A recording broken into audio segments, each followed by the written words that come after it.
Our talk about Manifest Destiny with an overview of the Mexican-American War. So actually I want to go back to President James Polk for a second. See if I can find that image of him from earlier. James Polk, there we go. So in the last video I mentioned that he ran for president in 1844 on a Manifest Destiny platform. And one of the best examples of that is how he went to war with Mexico. And it was very much a war for territory, which we'll see when we talk about the war's results. So going back here. All right, so how does the war actually start? Well, I said it was a war for territory because really one of the major issues going into the war was the border between the newly annexed state of Mexico the newly annexed state of Texas, rather, and Mexico. So just to clarify, there was an issue about the Texas and Mexico border.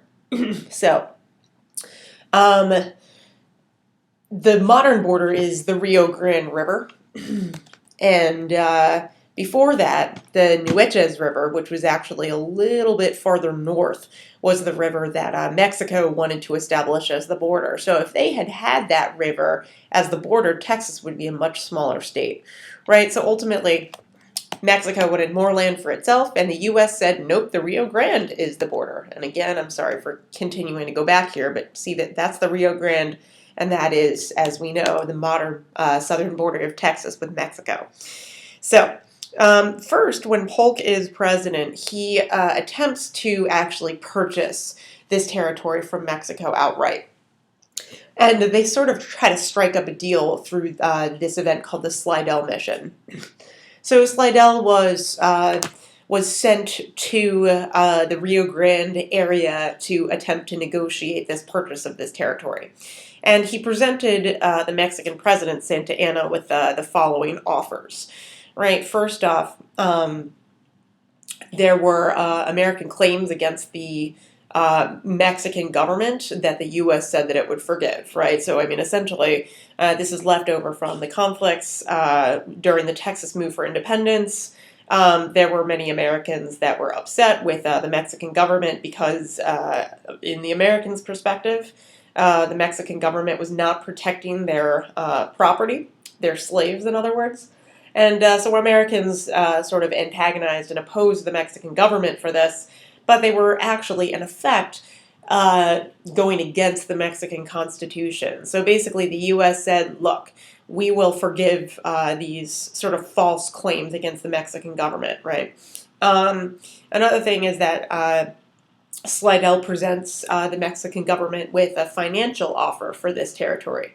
Right, so not only do they want to get the Rio Grande territory, they want to buy New Mexico territory, right? And they offer $5 million for that. They also say, we also want to buy California, but we're not even going to set a price. They want Mexico to set the price, which one could say shows that the Americans were attempting to purchase this land without going to war. But Mexico knew, one could say, that the U.S. was giving them a pretty low offer, at least for New Mexico. And also, New Mexico had just lost Texas. So they did not want to get even weaker. So in December of 1845, the mission was conducted the month before, in November. In December, the Mexican government actually formally rejects the Slidell proposal, and that is what launches us into war. But before we actually talk about the war itself, let's talk about predictions for after the war was over. And so there's this congressman, David Wilmot from Pennsylvania, who issues this proviso or proposal, one can say, about what would happen to any territory that the U.S. would gain as a result of a war with Mexico, right? And so this is the Wilmot Proviso. This is what he says. Provided territory from that is an express and fundamental condition to the acquisition of the Republic of Mexico by the United States by virtue of any treaty which may be negotiated between them, and to the use by the executive of the moneys herein appropriated. Neither slavery nor involuntary servitude shall ever exist in any part of said territory except for crime, whereof the party shall first be duly convicted. Okay, so translating that, you can obviously see that the most important passage is right here. The Wilmot Proviso said that any territory that the U.S. would gain from Mexico after this war would never have slavery. Okay? There's a reason why we call this a proviso. It fails, right? This is not accepted by Congress, and the future of slavery in these potential new territories is unknown. So the war hasn't even happened yet. We know, with the benefit of hindsight, that the U.S. does get this territory. But anyway, let's actually talk about the course of war. So, ultimately, we don't have to worry too much about the military conflicts, but realize the war was a relatively quick one. It was 2 years in length, and some of the most notable events and strategies that we should consider.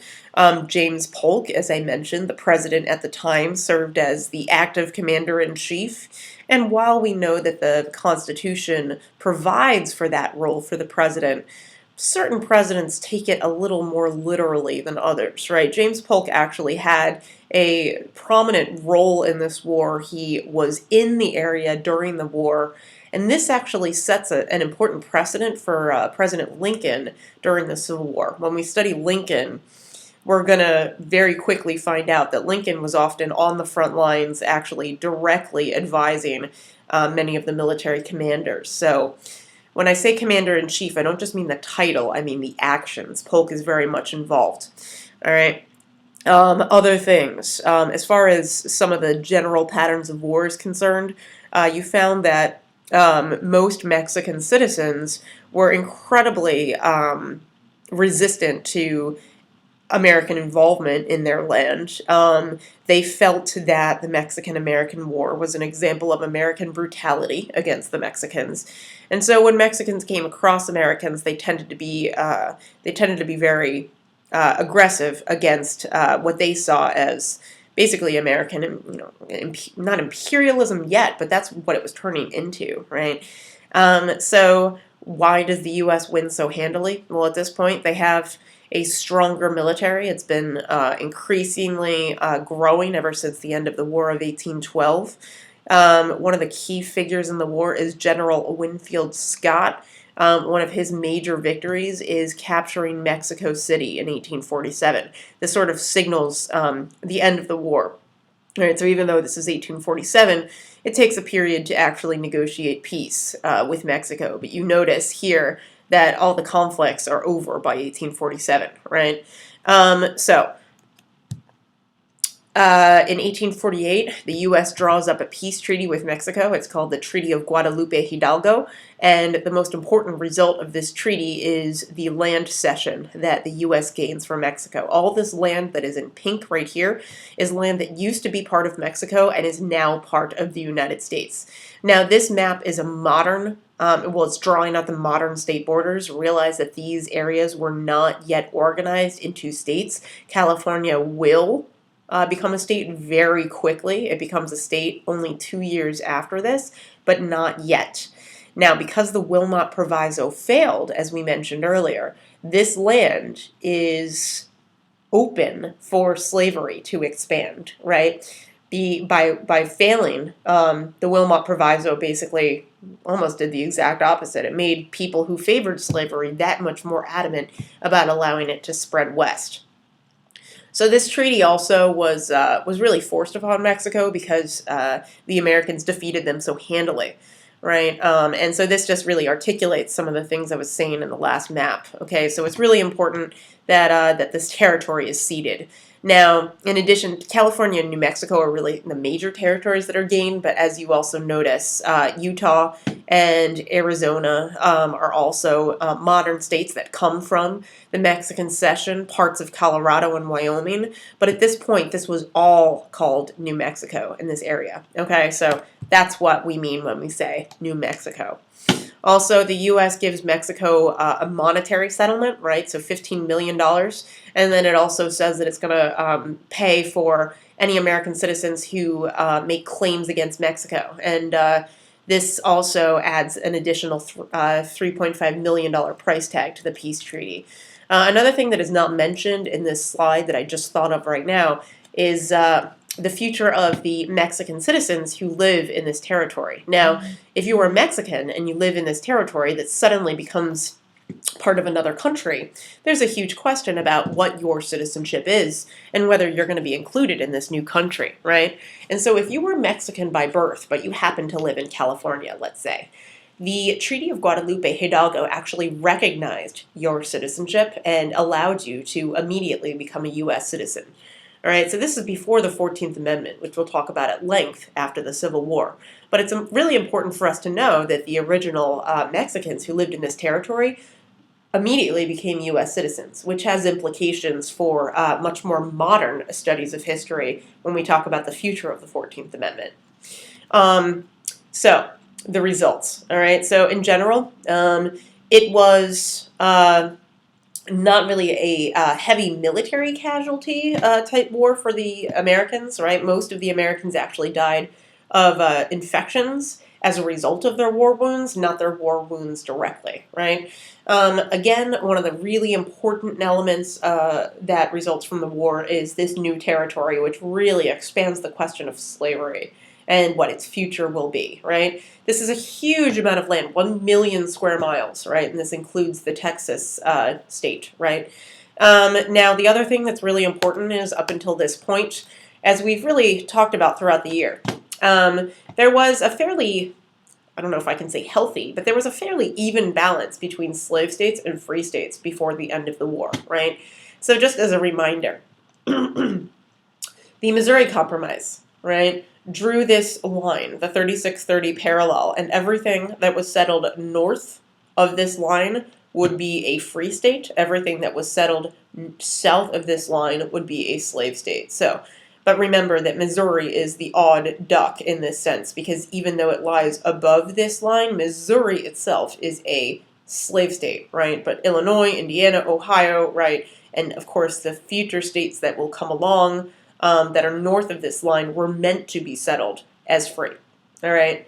So this means that Texas, since it lay below the line, was open to slavery, and because the Wilmot Proviso fails, all this other area could, at the very least, below the 3630 parallel, could be open for slavery. All right, so that's one of the huge questions. Oops. So another thing that's really important is the party division that's really going to happen when this power balance gets upset. I mentioned earlier in the first video that the manifest destiny concept was very popular among Democrats. And since James Polk was a Democrat, you get a sense of the kinds of things that these people stood for, right? They wanted the U.S. to expand, and they wanted slavery to expand along with it. They tended to favor strong states' rights, right, and support slavery. Whereas Whigs, the opposition party, tended to be very nervous about the potential of expansion, right? So Whigs really wanted their power to be continuously concentrated in the areas that were already settled. They wanted the federal government to be stronger than the states, and Whigs increasingly start to oppose slavery. At first, when the Whig Party is founded, it really doesn't have a firm stance on slavery, but as time goes on, you're going to find that more and more Whigs actually are anti-slavery. And it's not that surprising, because many Whigs actually come from the North, right?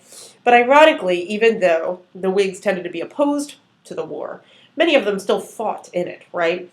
So there were two Whig generals that fought in the Mexican-American War that are later going to run for president, and we'll get there when we talk about these future elections, right?